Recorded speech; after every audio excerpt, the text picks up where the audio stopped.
notes for the daily huddle, but Love when it, I heard Tara. it, I Love like it. laughed out loud, like the LOL. So I had to share it. Read it. Oh. I love it. I love it. You know, it's a good joke when you can't stop laughing at your own joke. Well, that's me all the time. So, but I do want to say good morning to our Daily Huddle family. My co-host and I, Kathryn Sabol, and I are always delighted to be here. We come in with intention and passion, and we leave feeling so blessed and gifted and energized by every one of you. So we are so grateful for you. We are here on Tuesdays where we talk about everything from communication to relationships. And believe it or not, today's topic, which is who is winning the battle in your head, is going to loop right into our theme of communication and relationships. So I'm going to turn this topic over to Kathryn and ask her to kick us off. Yeah, thanks, Tara, and welcome everybody. So this is a fun topic for me because, because I'm going through something right now dealing with this. So it's actually, I'm looking, as always, I know I'm going to get a lot of help from you all. I recently took a new job. It's a bigger role with more responsibility, and I'm really excited about it. I was really excited to be offered the position, and super Tara knows, I was super excited to dive in and have a bigger impact. And so as the days and weeks rolled on, though, I started to notice I was sort of feeling differently and showing up a little differently also. And when I started to look into it in my own, like within, I started to really notice the voices that were going on in my head. And now we all have those voices, and some are louder than others, depending on what situation. And for me, I have this one that in my line of work is called the saboteur, I think we all have it, the one who just tells us that we're not good enough, we're terrible. Why did you do that? How come you did it that way? That's awful. It's like one of my favorite authors, Michael Singer, says, it's like you've got this best friend sitting on your couch telling you all these nasty, nasty things.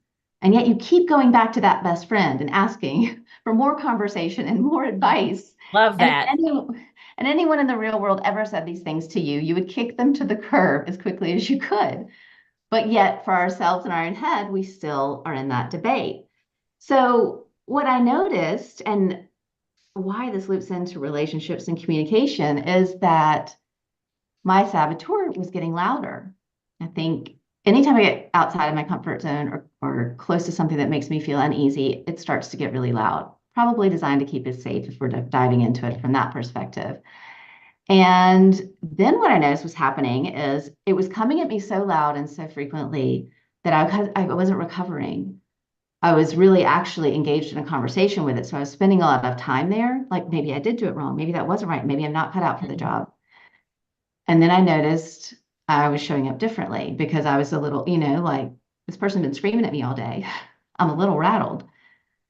And so there is the cycle, right? Like, and that's how, that's what I want to talk about today, because I want to hear other people's experience. I want to hear from you, Tara. And like, it is really interesting because I think sometimes when it's in our head, I know for me, when it's inside of my head, I'm like, it's okay. It's just in my head. Like it's over there. But the truth is, it really isn't. It's coming out of me in all different ways. It's like when when there's like a secret or something you can't share with somebody, or you can tell somebody is holding something back from you, you can feel it. Absolutely. Like you may not know what it is, but it's right there. And this is similar. It's like, so I think the awareness for me recently is that it can't just be like, oh, it's in my head, so it's no big deal. It's like, this is going on. I've got to name it. I've got to figure out ways to recover. And like, I'm really curious how this is impacting the world around me and how they're seeing it. Mm-hmm. I see it in my kids, they're acting a little different. I'm like, why are they doing that? Like needy. They're more needy. If I'm off, they get more needy.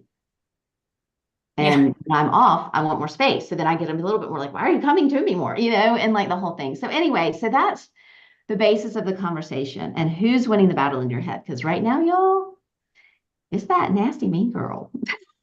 Don't like her. I need to get her out of here. I love how you reference this, Kathryn. I have a love-hate relationship with the saying "it's in your head," because it damn sure is in your head, and that's where all your power is in your head. And I love that you have really like given a name and almost like an archetype to that negativity bias in your head. And what you said, which I think was just brilliant, was she's been screaming at you all day, so you're rattled. That just makes so much sense to me. Like if someone in your life was nagging at you and poking holes in everything you did all day long, you'd be like out. He or she or they would be winning the battle in your head. Totally. Totally. Yeah. And that's how I feel like when I show up and I'm like, and then I'll start to have like a perspective moment. Like I step outside of myself and step back and look and go, oh, you totally do that all day and you know what you're doing. Why all of a sudden are you like, oh, you know? And so to step back and look, it's like, oh, something's different. What's going on? And it's like, oh, and that's when I realize like, oh, I've been screamed at all day. And so, yeah, I'm second guessing. And the interesting thing is, I think on a daily, like not a super high level of stress, I manage that pretty well. I keep the voices in check. They're there, but yet, you know, okay, the stress level goes up outside of comfort zone, it amps up. And I think, well, I think that's when the recovery for me is harder. Mm-hmm. It's when it's more important and it's also harder. You know, like I start to believe those things. Maybe that's true. I am outside of my comfort zone. I don't know. Maybe I don't know how to do what I'm saying I know how to do.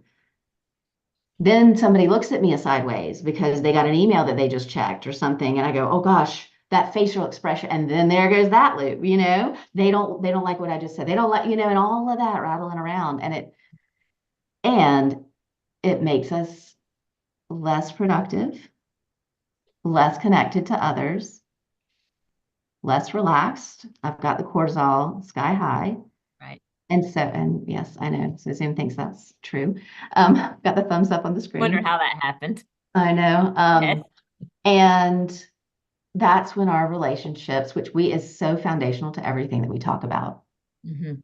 For me to be effective as a human in my role as a mom, I need to be all of those things like relaxed, calm, engaged, and I'm farther away from those things. So how do I recover? Yeah, so it sounds Tara? like you cannot be in relationship with other people if you're in this very, very connected, toxic relationship with yourself. That's right. Yeah. You know, and some of y'all know that probably about a year ago, I went and had some therapy around this exact topic, the voice in my head. And I didn't like her solution for it, but I uncovered a solution for it this week that I think was much more powerful. This can make me, I'm just going to try to get through this. It's going to make me, it was much more powerful than anything that my therapist could have ever said. And I'm going to share the experience, and then I'll share what I think the solution, and not that it's a panacea, a magic bean, but one of the solutions to win the battle in the head. And shortly after Kathryn and I met, I was telling her that I'm in my best place when I'm in action for what I care about. And I had noticed from being around Kathryn, who has a special needs son, that I had been a little bit complacent where my special needs daughter was concerned. I was not happy with her life because it was not full enough. I didn't have enough interaction with her because of demographics. I felt that she was lonely and that she could be doing more and being served better. And so this was, I would say, 2 years ago, maybe more. Shortly after that, I got my ass busy on behalf of Caroline, and that is when I'm in my best space. And still, at the end of most days, I'm never satisfied with what I have done for Caroline. It just never, I'm not compassionate enough. I'm not patient enough. I'm not as smart as all the other moms with kids who have special needs, who know all this information about acronyms and this government and the support and the state. And the list could just go on and on for me not living to be the very best mom of her that I could be. And last week, I was telling Kathryn, which ironically today is the day. So 2 of the things that Caroline has dreamed about are living not with her parents. That's what she calls it, not with my parents. and the other is to get a job. And today, I am going to pick her up at 1 o'clock from her home and drive her to the first day of her new job. And that is huge, huge progress. And it has taken an enormous amount of work and heavy lifting and red tape and no, and no, and no, and no, and challenges. And the solution, and the reason why I share this, is because the solution for me in winning the battle with that person in my head is to speak it to someone that you trust and someone that you love. And Kathryn almost like reached through the screen and grabbed me by the hair and said, how can you not be satisfied with what you've done for Caroline? You've helped her to deliver on two of her biggest dreams. So my solution to winning the battle in your head is to share it with someone that you love and trust. And it absolutely helps with that battle. So. Well, I love that you said that. And I want to give a little more color around what you said, because I don't know that it came across so clearly, but like you were sitting there saying you still have so much work to do for her. And well, you've done okay, but and I'm sitting in this seat looking at you going where you were and what you've done. And then to see you go, oh, right, I have. Like that is a beautiful thing. And I so appreciate you sharing that, because I was sitting on the couch last night, noticing how stressed out I was and thinking about this and thinking, Kathryn, connection, you know this, it's connection, connection, connection. All I want to do, and I don't know why it happens this way, all I want to do is stay within myself, try and figure it out on my own, stay within my head, don't tell anybody about it. They're going to think you're da-da-da, because the mind just keeps going. And I kept saying, connection will help get you out of this. I didn't act on it, but I think you're onto something, I wasn't ready, but I think you're onto something, is like sharing that story with someone else, sharing what's going on and having them reflect back to you, which is because, and then to talk about what Caroline, where she is and how excited she is. Anyway, it's amazing. Yeah, today is such a big day, so this really was unplanned. But as I thought through our conversation, something interesting that I think might be of interest to our family here is that I teach something called 5 Voices. And Mm-hmm. Kathryn and I both have taken this assessment, and we both have the same, interestingly, because we're different in so many ways, but we have the same foundational voice, which is a creative. That doesn't mean artistic. It means like innovative, visionary, big thinker. We're always in our heads. So this topic is probably more fitting for us than maybe everyone. However, I'll tell you what's really interesting about that, and can be, I think, an opportunity for me to grow, and hopefully anyone who has these tendencies, is one of the traits of a creative is that they see the 10% that's not done, that's not good. That's where they constantly focus. They could have like climbed, Mount Everest, but they didn't bring the right snacks, and that's what they would focus on. But what is interesting is that, Kathryn, you and I, we never inflict that on other people. It's always internal. I think that's partly what makes the magic of connection and friendships, is when I see what I haven't done, you're there to say, whoa, look what you have done. And I have done the same for you, I hope. Mm-hmm, definitely. Never to focus on what you haven't done, but I think you're not seeing, what you do each and every day that most people would find exhausting, and you do it day and day and day again.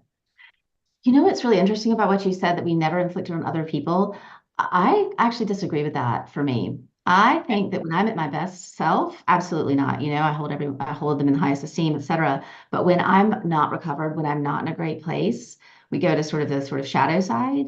And I think that I do inadvertently, and sometimes like insidiously, like not directly. I don't say, well, you did this, but you didn't do that. But it kind of comes out. I've noticed, like, passive aggressively. I've noticed that with the kids sometimes, just the way they respond, that like, wow, I think the way I said that seemed as if I was focused on it. So I do think that because it's in me, it can come out sideways. That piece of it on other people, expecting high expectations. That's what it shows up like. Very high expectations of other people. unrealistic sometimes. Yeah.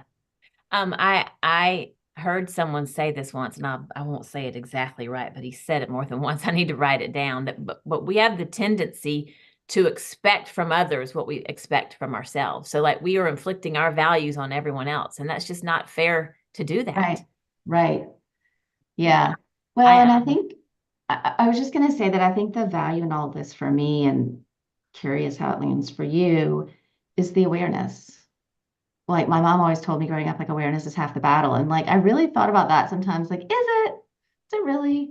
Like there's so much to do after awareness. Mm-hmm. But there's nothing to do before awareness because you can't. You have no awareness, so there's nothing you can do. But to be aware, even like last night, even when I wasn't really willing to step out of myself and ask for help or make connection, it's like the awareness is there. And to allow myself just to be like, I see it, it's okay. I just think that is a huge aspect that we overlook sometimes. I couldn't agree more on that note, because to me, awareness, when we're aware that we're doing this, for me, it makes me explore why. Like, why am I doing this? And as I consider that, that's where the power is. So it does begin for me with awareness, but I've realized I do this to myself for two reasons.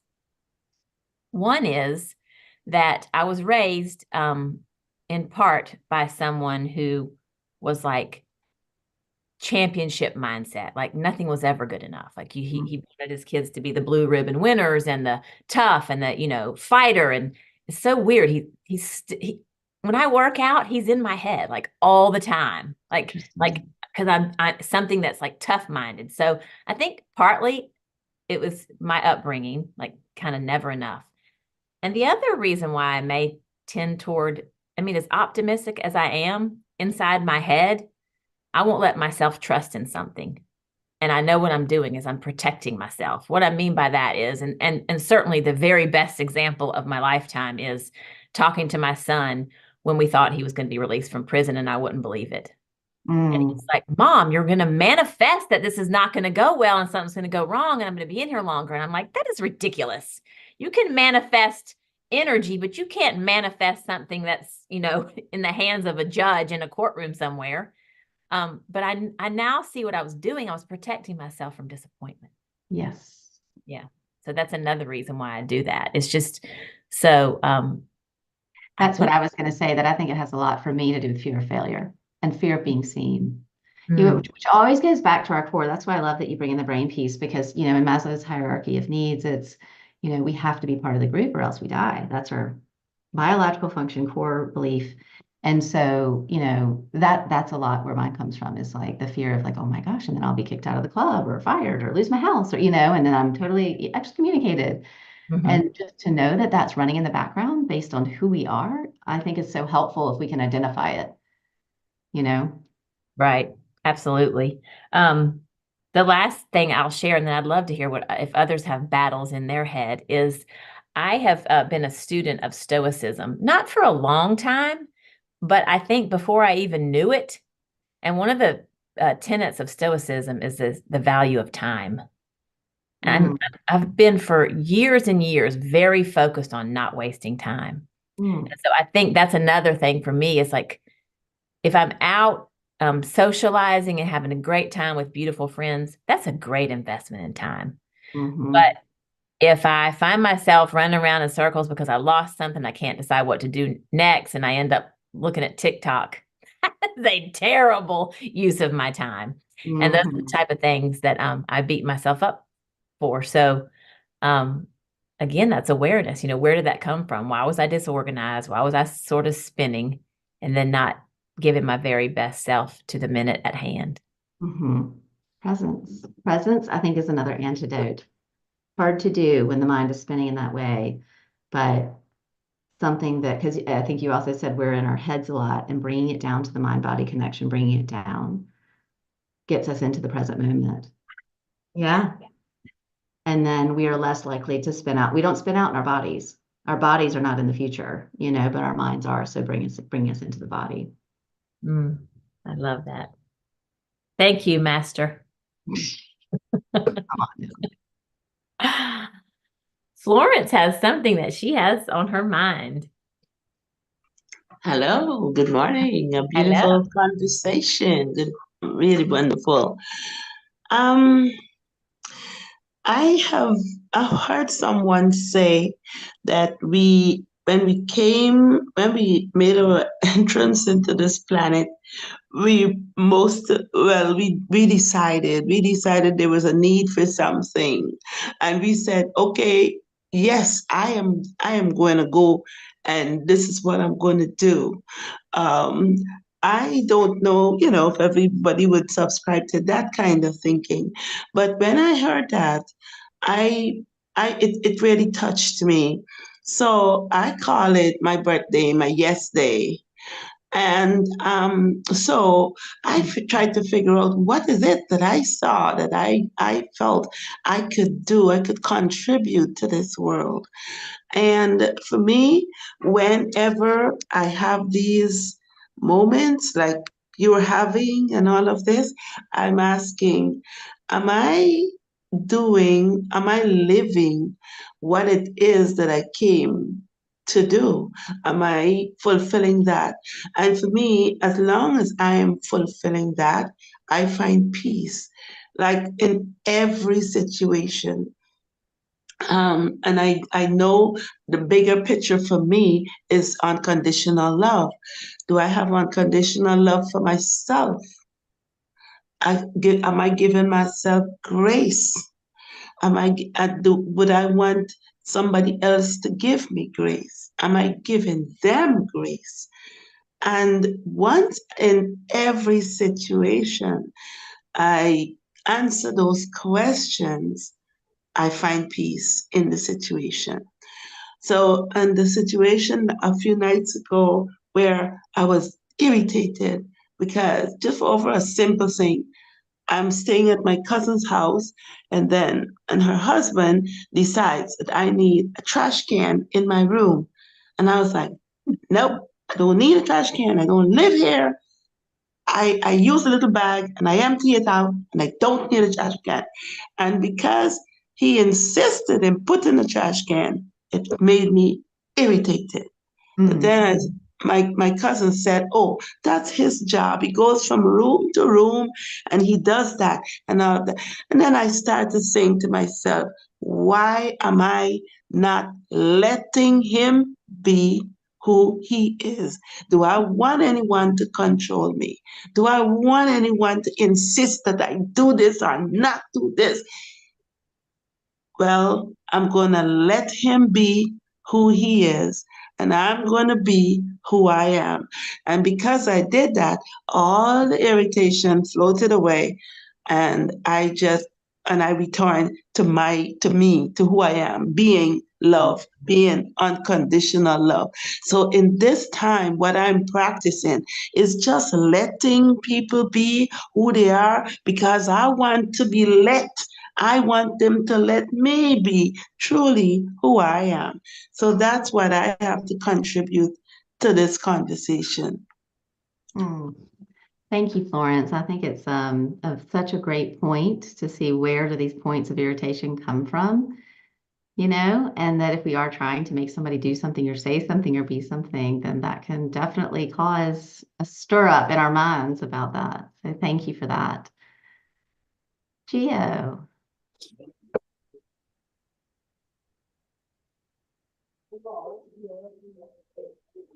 Yeah.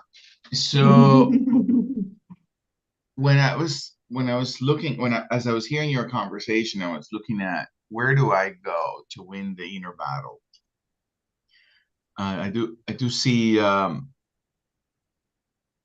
see the faces of my life sort of revealing in this conversation. And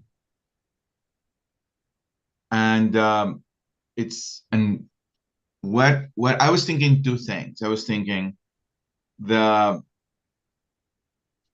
manage to never take for granted that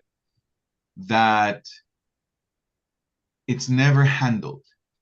I won't reach to a point where I know where I don't need to handle it. I won't reach to a point where I've read the last book to manage the inner game. Right. you know, or I attended the last seminar. I'm like, oh gosh, now I'm done managing the inner game. That will never be handled. There is this way I look at the possibility that my life is where I will not transcend my own humanity. So I need to constantly have certain structures and certain philosophies for life that keep things balanced for me. And so I don't make myself wrong for not having it together. I don't expect that I will ever have it together. But I do have these two things, these two philosophies that I reinvent myself constantly that allows me to win the inner battle, if you will. Mm-hmm. One is the philosophy that I'm always in the right place. Always. I always find myself saying, this is exactly where I'm supposed to be. Mm. There is something here for me to build character from. I find a way to constantly be looking for that. I'm exactly where I need to be. And in the darkest moments of my life, and there's a few of them, I find a way to say that. This is exactly where I need to be. This is exactly where I need to be. And that philosophy opens up windows for possibility. And the other philosophy of that I have in any moment, as dark as it is what is it that I need to forgive? Mm. Whether it's to forgive someone, who do I need to forgive today? Whether it's to forgive someone I love, my parents, my significant other, my children, someone from work, who do I need to forgive? Or myself, or God itself. I have battles with God, and so I have to forgive God. So I find those two philosophies allow me to win the inner battle. I'm exactly where I need to be, regardless of what's going on, and who do I need to forgive, or what do I need to forgive?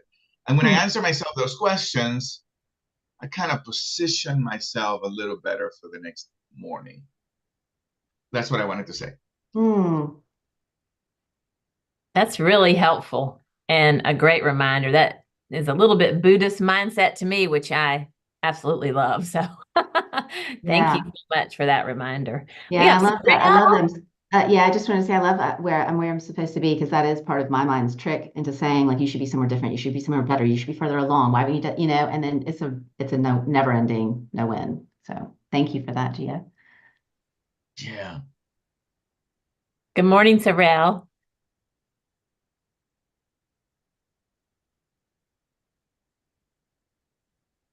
Good morning. I thought someone else was before me. Oh, I look like you and then Michelle. Mhm. Yeah. Okay, great, great. Well, Gio, I want to stand on your on Gio's shoulders. Tara and Kathryn, thank you so much for this conversation. What's been bubbling up in my head is that, oh, you know what? All those thoughts about my parents are 91, and every time I get a phone call from Miami, I go, I hope it's not that phone call, right? So those kinds of thoughts are what I'm relating to for me as the inner battle, right? Mhm. And the same goes for a family member goes out of town, and I hear some bad news that's in that town. So for me, it's about my family. It's about how I'm performing for my clients. It's about how, all of that. And going Buddhist with Gio a lot, one of the things that I started playing with is maybe I don't have to make it a battle. Because one of the things I've seen is that those thoughts don't go away. Mm-mm. So what if I just simply acknowledge them when they come through? So I have this little trick. Okay. When my mother calls or my brother calls, it's worse when my brother calls, right? It's not with my parents. So when my brother calls, I go, oh, here comes that thought again. And it's not like I let it be, but the very action of naming it, noticing it, observing it, gives me the opportunity to separate myself a bit from thought. Let it flee a little bit. Yeah, you know, it Flow through separates me a you. bit from the thought, and I don't end up identifying with it as if, oh my God, that's really the life I live. I'm waiting for the shoe to drop. And in that moment, I can say a little something to myself. I wonder how my brother's doing.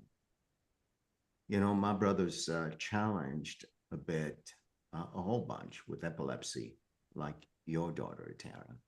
And so those moments are always great for me to just really connect with him by simply asking, how are you?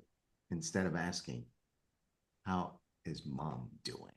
Or how Good. is dad Oh, doing? Right. meaningful. And so it's a practice. Like Gio says, it's not going away. So I pray that I continue to muster up the courage to practice just seeing it, letting it be. And then in the moment where I see it and let it be, then maybe something new can come out of my mouth. And some new way of feeling can be present for me. I love that. We're talking about tips and tricks and tools and things that we can do in any moment, you know? And I think that's all it is. Because to Gio's point, it's never going to be solved. Those voices aren't going away. It's part of the human condition. So how do we manage it? I just like the thought of Thank like you, I Kathryn. see the thoughts like flow through. Michelle, thank you for your patience this morning.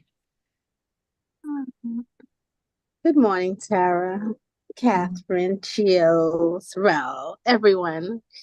Thank you for your share also, Florence. In my head, the battle in my head is centered around guilt and shame. And so my mom had a stroke 3 years ago, and the best decision was to have her be in the nursing home. And just the whole idea had me guilt-ridden and shame just from my culture. It's just that we don't put out people in nursing homes where people, they turn to dust. And it took some friends to let me know it's not about that. It's about promising not to do that. It was about where would she be provided the best care.